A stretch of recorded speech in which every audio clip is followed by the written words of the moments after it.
भाई अभी वो खड़गे साहब का बयान नहीं आया जब कश्मीर गए थे कि अगर जम्मू कश्मीर हम जीत गए तो पूरे देश पे हमारा कब्जा हो जाएगा, ये बोला उन्होंने। तो उनके लिए भी सोचिए जम्मू कश्मीर किस लेवल पर है, तो लड़ाई बहुत बड़े स्तर पर जो है लड़ी जा रही है। शांतनु जी का भी कई बार मिलना जुलना है मेरे ख्याल में राम माधव जी से। हाँ, मेरा मिलना ऐसा हो जाता है, जैसे मैं थोड़ा परिचय दूंगा।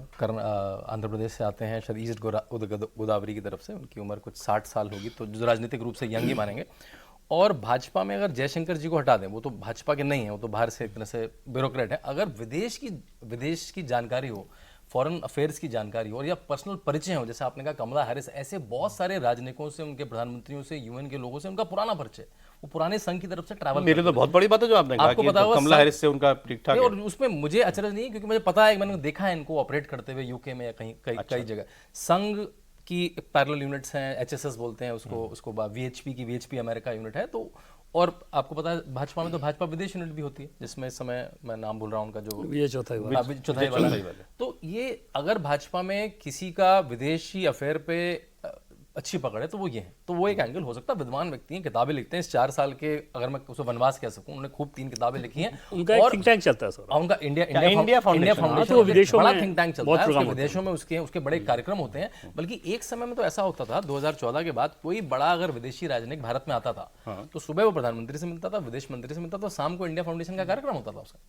मैंने खुद तुलसी गबाड़ और कई कार्यक्रम अटेंड करे हैं दिल्ली में इंडिया फाउंडेशन के, जिसमें कोई श्रीलंका के प्रधानमंत्री आ रहे हैं, राष्ट्रपति आ रहे हैं, सुबह वो गवर्नमेंट मीटिंग करी शाम में, और अच्छा मंच लगता था। इसमें पुराने राजनयिक आते थे, आर्मी के लोग आते थे, थिंक टैंक आते थे, जो vision India foundation think tank में ऐसे सब लोग रह चुके हैं। बिल्कुल, इवन अजीत डोवाल जुड़े थे। मैं सर ज्यादा इस वक्त मैं जरा फैसिनेटेड हूँ जो प्रचारक होता है उससे, क्योंकि तब ये प्रचारक थे, तो मतलब प्रचारक होते हुए इंडिया फाउंडेशन इन्होंने बना लिया। ये स्वायत्ता बहुत लोगों को दुनिया भर में कॉन्टैक्ट्स उनके हैं। बिल्कुल, आप कॉन्टैक्ट से मेरा मतलब वो अपनी आइडियोलॉजी दुनिया भर में पहुंचा रहे हैं। तो एक सिंगल प्रचारक ये सब कर सकता है, ये कर सकता है। हाँ। और कई ऐसे और भी हैं लोग हैं जिनके अपने अलग प्रकल्प चलते हैं और संघ का उसमें संरक्षण है।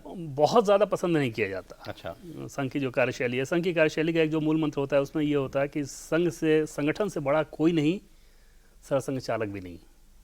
तो जहाँ पे अगर सरसंघ चालक और संगठन में किसी एक को महत्व देना हो, वो एकदम क्लियर होते हैं कि संगठन को महत्व दिया जाएगा। लेकिन इस प्रकार के जो सामाजिक कार्य के या ऐसे जो फाउंडेशन होते हैं, इसमें बहुत तेरे लोग के हैं जो कि साथ काम कर रहे होते हैं, उसमें कोई कॉन्ट्रडिक्शन नहीं है ना। संघ का इतना वाइड एरिया रहता है ना कि आपकी जो जिम्मेदारी दी गई वो तो ठीक है, लेकिन समाज का कोई ऐसा पहलू नहीं है जिसमें संघ ना जुड़ा हुआ, संघ जिसके लिए काम ना करता हो, संघ की जिसमें महत्वाकांक्षा ना हो कि हाँ इसके लिए काम करना चाहिए।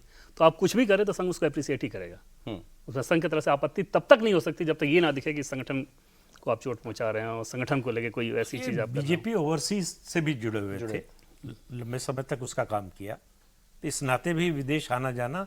और सबसे ज़्यादा 2014 में नरेंद्र मोदी के प्रधानमंत्री बनने के बाद उनके विदेश के जो दौरे हैं, उसमें जो इंडियन डायस्पोरा है उसके कार्यक्रम जो है वो आयोजित कराने में बड़ी भूमिका रही है राम माधव की। हाँ, तो इस नाते भी जो है उनका कद बढ़ा, उनका जो है महत्व भी बढ़ा, पार्टी में महामंत्री थे, जिम्मेदारी भी बड़ी थी।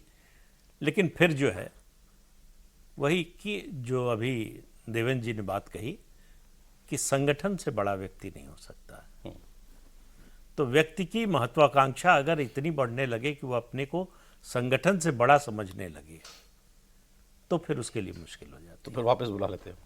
अब ये तो नहीं कहेंगे वापस बुला लेते, दायित्व बदल मैं उस वक्त संघ से गए थे, बीजेपी में जनरल सेक्रेटरी हुए थे ना, ये तो था। अब एक आदमी सरकार बनाने में भूमिका अदा कर रहा है, फिर कश्मीर अफेयर्स में वो जुड़ा हुआ है, सब कुछ है। मतलब मैं नहीं कहता कि ये भी बड़ा रेयर होता है। हाँ, अच्छा, महामंत्री जो है संघ से गया हुआ व्यक्ति, जैसे संगठन मंत्री जो है वो संगठन महामंत्री तक बन सकते हैं, लेकिन नॉर्मल महामंत्री ये सुनील बंसल हुए, वो इधर आ गए। जैसे अरविंद मेनन, वो उस तरह से होता नहीं है, कम होते हैं उदाहरण से, मतलब बहुत रेयर है, बहुत संगठन महामंत्री संघ देता है, वो तो समझ में आता है, वो आपका पार्टी अफेयर्स देख रहा है। वो राज्य में भी होते हैं, केंद्र में भी। और ऐसे जो नॉर्मल महामंत्री हैं, मतलब संघ से गया हुआ संगठन मंत्री सामान्य महामंत्री नहीं बनता आमतौर पर। तो उसके अपवाद हैं सुनील बंसल जो संगठन महामंत्री होते हैं, और अरविंद मेनन संगठन मंत्री मध्य प्रदेश थे, अभी मंत्री हैं। जो संगठन महामंत्री होते हैं वो सिर्फ डेपुटेशन पे होते हैं, संघ प्रचारक ही होते हैं, नोटेड डेपुटेशन है। लेकिन जो बाकी महामंत्री होते हैं वो बीजेपी के होते हैं, पार्टी ये फिर बीजेपी के हो जाते हैं।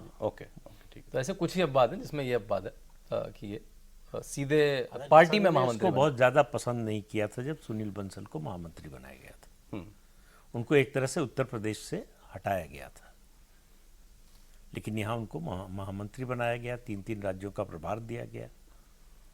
तो ये सब भी चलता रहता है।